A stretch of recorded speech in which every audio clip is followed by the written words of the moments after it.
qualities and the major attributes of being a leader. And I thought it was such a good list. I made the list in my own notes, and now the purpose is for me to get my notes into your notes. Have you ever given much thought to the idea that the spoils in life go to the risk takers? If you give it some thought, I think you'll come up with the same solution I arrived at.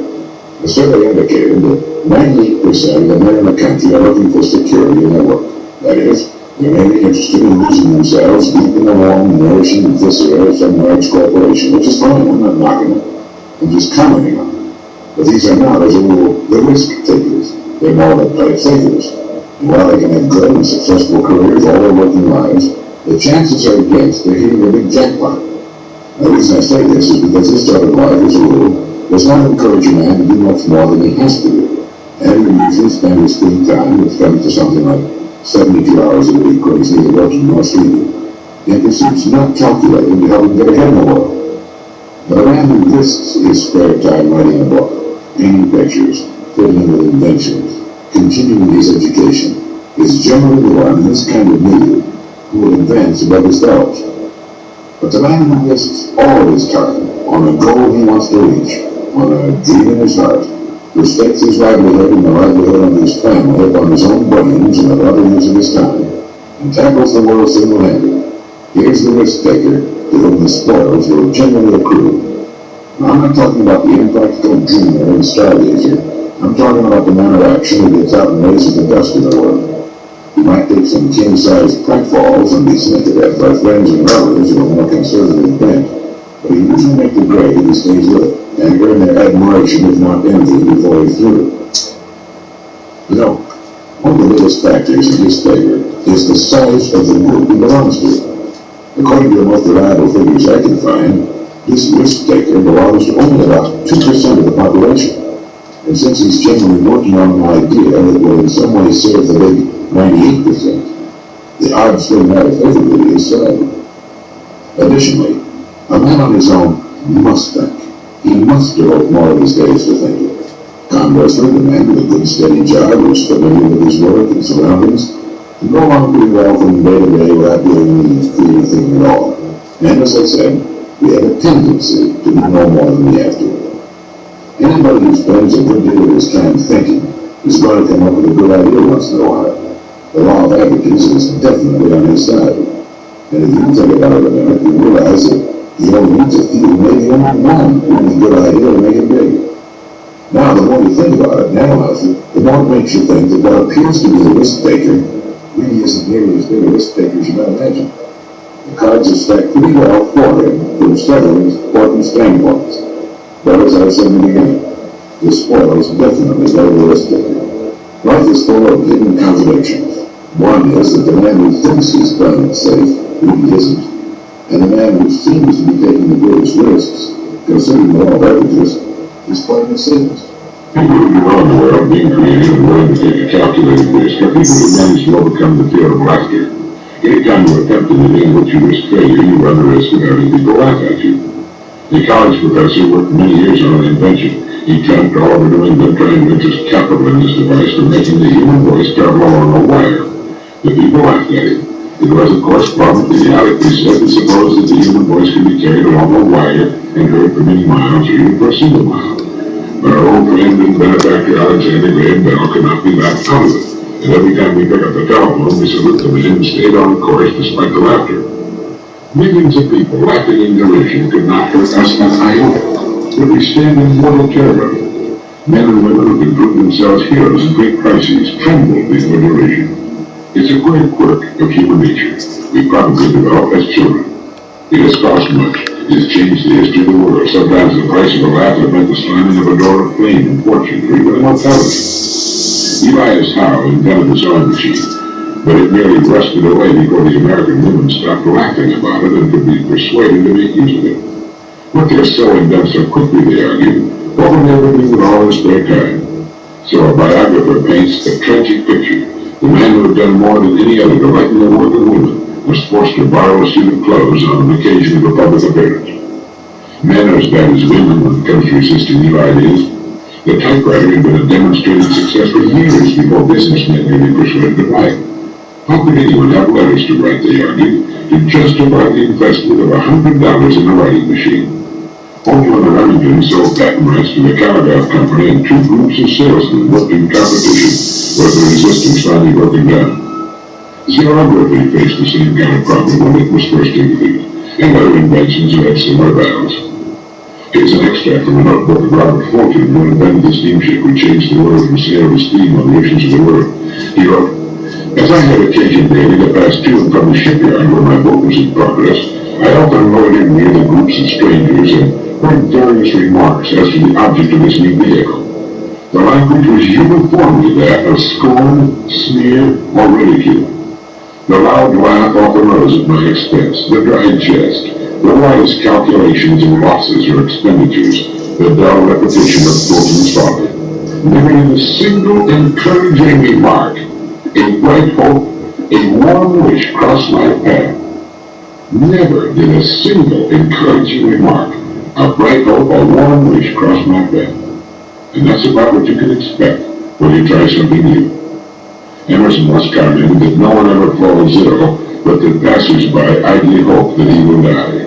And the same perversity and brilliant envy cause people to think or hope that any new idea or plan that runs counter to established principle will fail. Speaking of Emerson, he also wrote, "Pythagoras was misunderstood, and Socrates, and Jesus, and Luther, and Copernicus, and Galileo, and Newton, and every pure and wise spirit that ever took flesh. To be great is to be misunderstood." We tend to forget that the greatest people, the greatest writers, the greatest teachers, were for the most part in violent disagreement with their times and the way things are being done. We seem to have become so flabby in our acceptance of anything that we fail to do anything personally about what we say about it. Norman Cousins has written that the biggest issue of all in the years just ahead is not just the squandering of physical resources, but the squandering of human resources.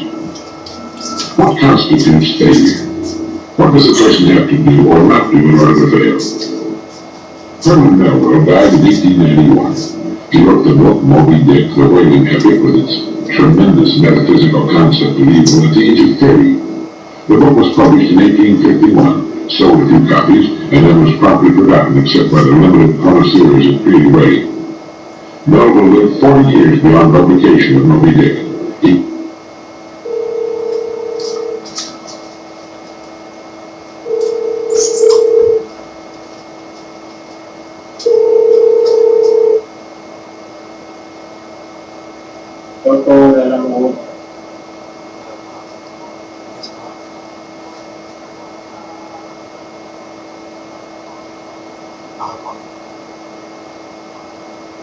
Ano yung USB? Hindi po nasa yung contact. Yung contact mo.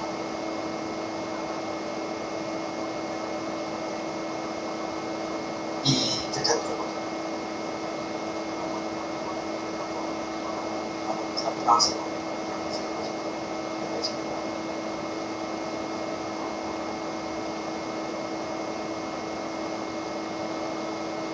And from a published point of view, Melville was right. Of his other novels, Billy Budd remained unpublished for 40 years after his death, and like Moby Dick, has since become a literary classic. Today, sales of Melville's works run into the millions, but there is no retroactive compensation for the author's troubled soul or shiny purse. So what is failure? Failure does not come to a person because he is not recognized by the multitudes during his lifetime or ever. Our success or failure has nothing to do with the opinions of others. It has only to do with our own opinion of ourselves and what we're doing. The only person that could be called a failure is that person who tries to succeed at nothing.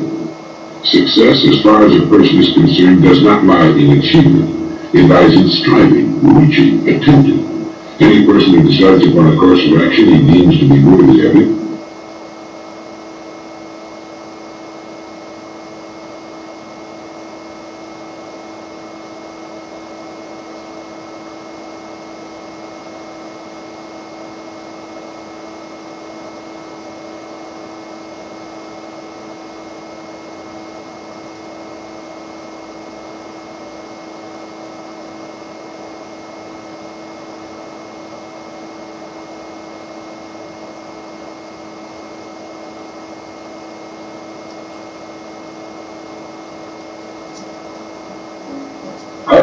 tell you about the strangest secret in the world.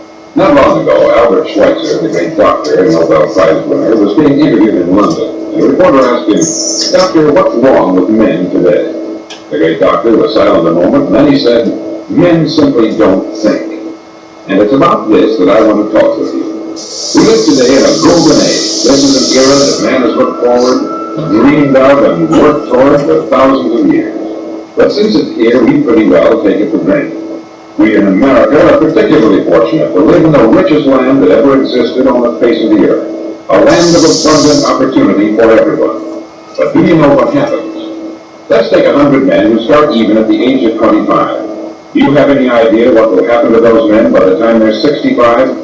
These 100 men who all start even at the age of 25 believe they're going to be successful. If you ask any one of these men if he wanted to be a success, he'd tell you that he did. And you'd notice that he was eager toward life, that there was a certain sparkle to his eye and erectness to his carriage, and life seemed like a pretty interesting adventure to him. But by the time they're 65, 1 will be rich, 4 will be financially independent, 5 will still be working, 54 will be broke. Now think a moment. Out of the 100, only 5 make the grade. Why do so many fail? What has happened to the sparkle that was there when they were 25? What's become of the dreams, the hopes, the plans? And why is there such a large disparity between what these men intended to do and what they actually accomplished? When we say about 5% achieve success, we have to define success. And here's the definition. Success is the progressive realization of a worthy ideal. If a man is working toward a predetermined goal and knows where he's going, that man is a success. If he's not doing that, he's a failure. Success is the progressive realization of a worthy ideal. Rollo May, the distinguished psychiatrist, wrote a wonderful book called Man's Search for Himself. And in this book he says, the opposite of courage in our society is not cowardice, it is conformity. And there you have the trouble today. It's conformity. People acting like everyone else, without knowing why, without knowing where they're going. Now think of it. In America right now, there are over 14 million people 65 years of age and over. And about 13 million of these 14 million are broke. They're dependent on someone else for life's necessities. Now we learn to read by the time we're 7. We learn to make a living by the time we're 25. Usually by that time we're not only making a living, we're supporting a family. And yet by the time we're 65, we haven't learned how to become financially independent in the richest land that has ever been known. Why? We conform. And the trouble is that we're acting like the wrong percentage group. The 95% who don't succeed. Now why do these people conform? Well, they don't know really. These people believe that their lives are shaped by circumstances, by things that happen to them, by exterior forces. They're outer-directed people. A survey was made one time that covered a lot of men, working men, and these men were asked this question: why do you work? Why do you get up in the morning? 19 out of 20 had no idea. If you ask them, they'll say, everyone goes to work in the morning. And that's the reason they do it, because everyone else is doing it. Now let's get back to our definition of success. Who succeeds? The only man who succeeds is the man who is progressively realizing a worthy ideal. He's the man who says, I'm going to become this, and then begins to work toward that goal. I'll tell you who the successful people are. A success is the school teacher who's teaching school because that's what she wanted to do. The success is the woman who's a wife and mother because she wanted to become a wife and mother and is doing a good job of it. The success is the man who runs the corner gas station because that's what he wanted to do. The success is the successful salesman who wants to become a top-notch salesman and grow and build with his organization. The success is anyone who is doing deliberately a predetermined job because that's what he decided to do deliberately. But only 1 out of 20 does that. That's why today there isn't really any competition unless we make it for ourselves. Instead of competing, all we have to do is create.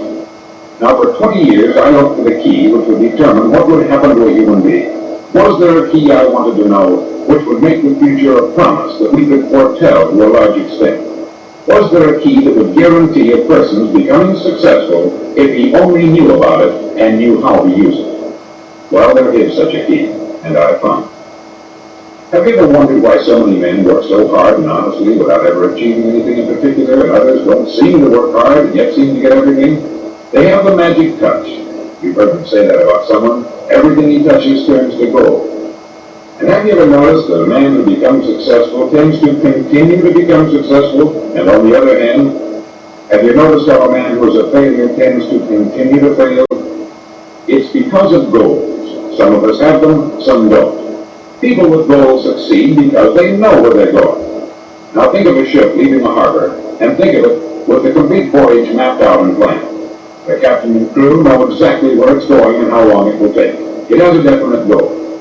9,999 times out of 10,000 it will get to what it started out to get.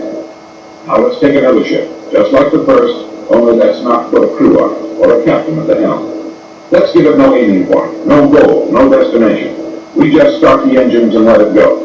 I think you'll agree with me that if it gets out of the harbor at all, it will either sink or wind up on some deserted beach a derelict. It can't go any place because it has no destination, no guidance. It's the same with a human being. Take the salesman, for example. There is no other person in the world today with the future of a good salesman. Selling is the world's highest paid profession, if we're good at it, and if we know where we're going. Every company needs top-notch salesmen, and they reward those men. The sky is the limit for them. But how many can you find? Someone once said, the human race is fixed, not to prevent the strong from winning, but to prevent the weak from losing. The American economy today can be likened to a convoy in time of war. The entire economy is slowed down to protect its weakest link, just as the convoy had to go at the speed that would permit its slowest vessel to remain in formation. That's why it's so easy to make a living today. It takes no particular brains or talent to make a living and support a family today. So we have a plateau of so-called security, if that's what a person is looking for. But we do have to decide how high above this plateau we want to aim for. Now let's get back to the strangest secret in the world, the story that I want to tell you today. Why do men with goals succeed in life and men without them fail? Let me tell you something which, if you really understand it, will alter your life immediately. If you understand completely what I'm going to tell you from this moment on, your life will never be the same again.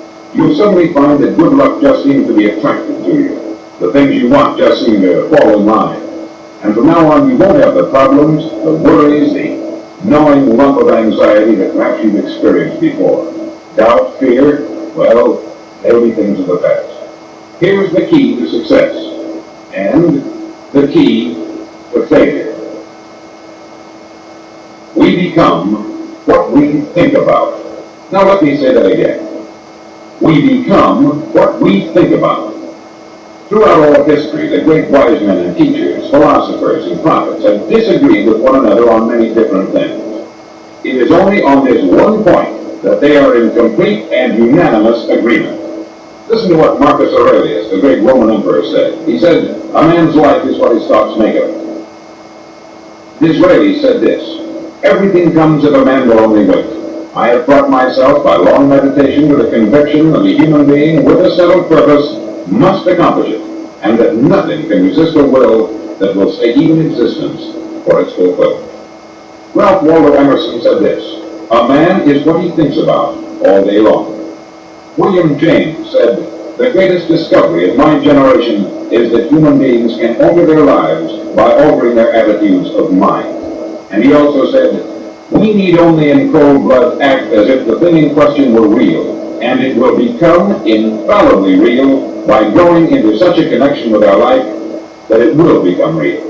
It will become so knit with habit and emotion that our interest in it will be those which characterize belief.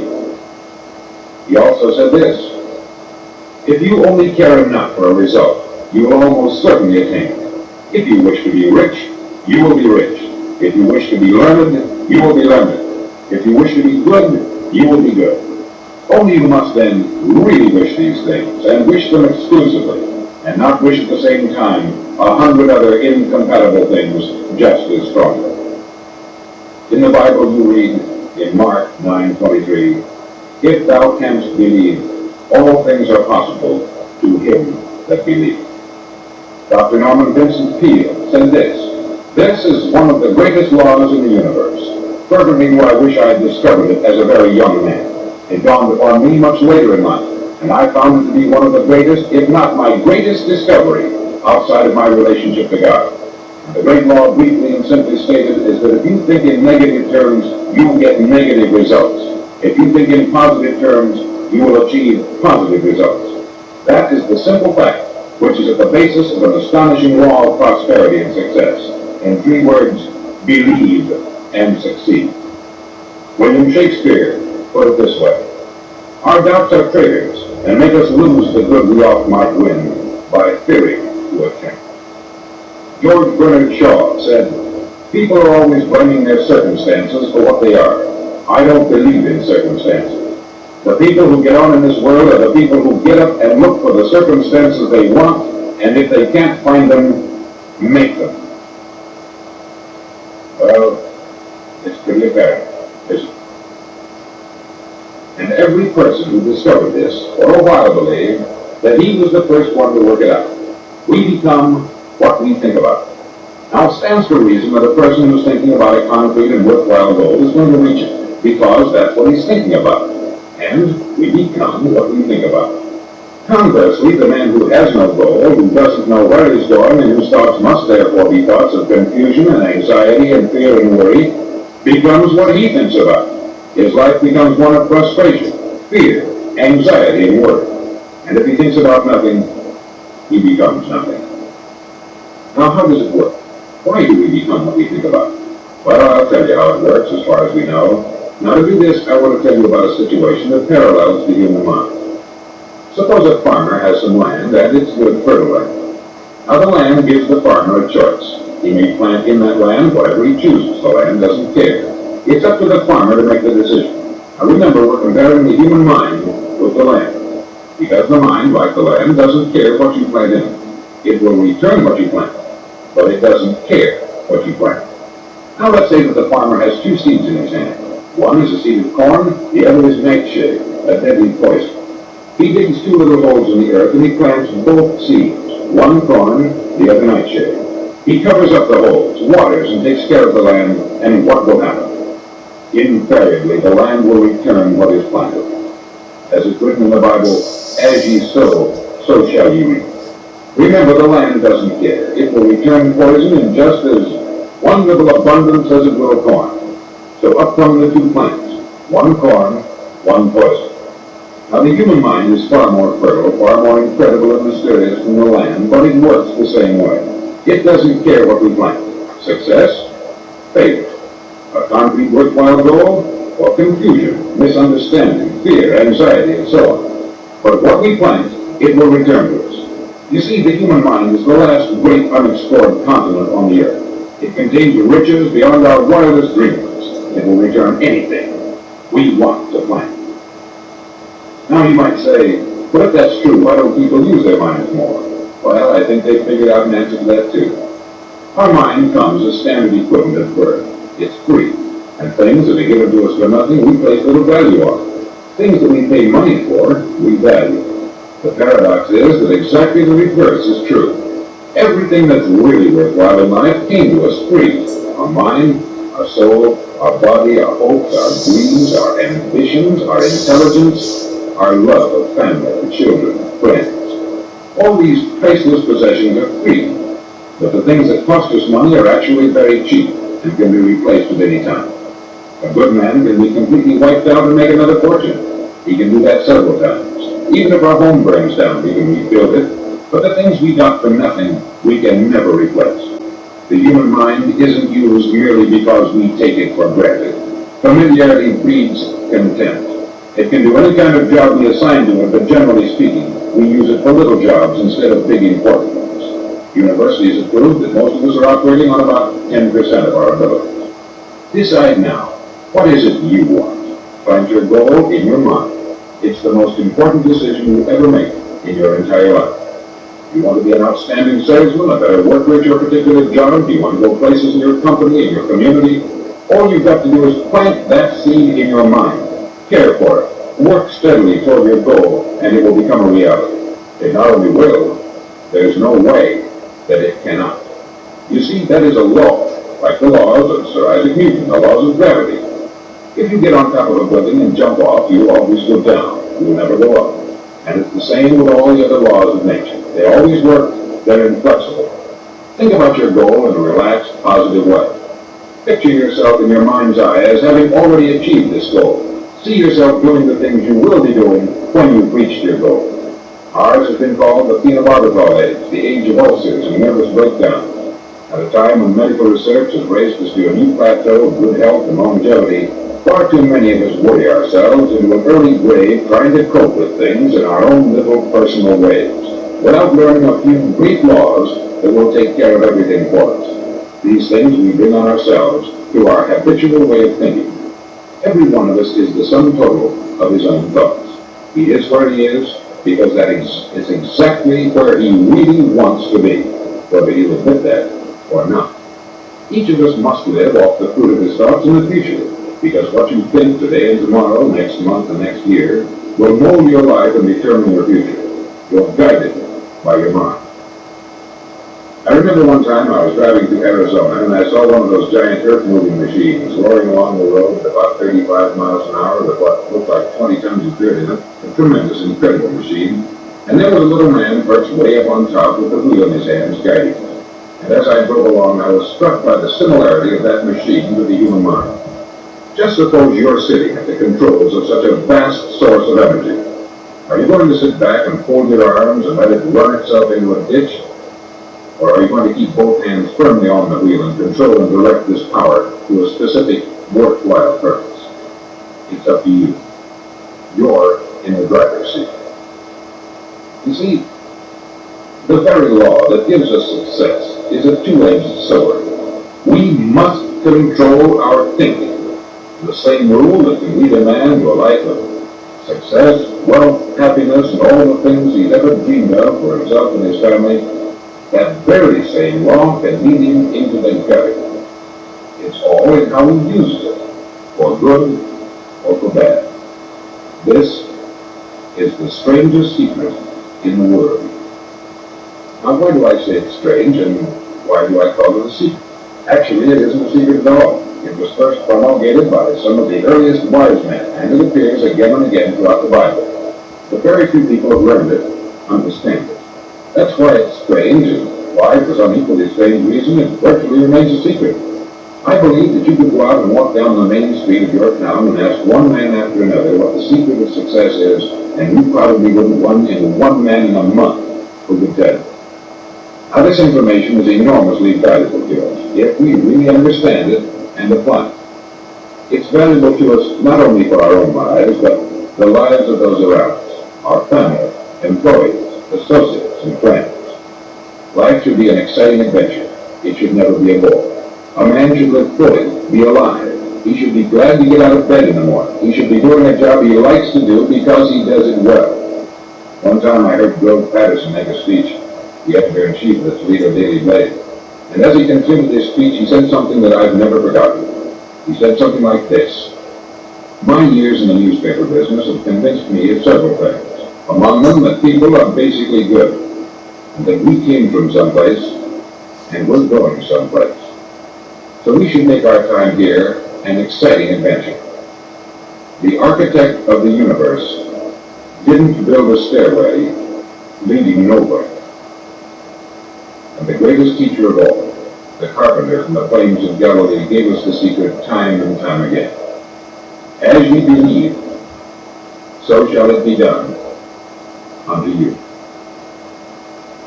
On side number 1 of this record, I've explained the strangest secret in the world and how it works. Now, on this side, I want to explain how you can prove to yourself the enormous returns possible in your own life by putting this secret to a practical test.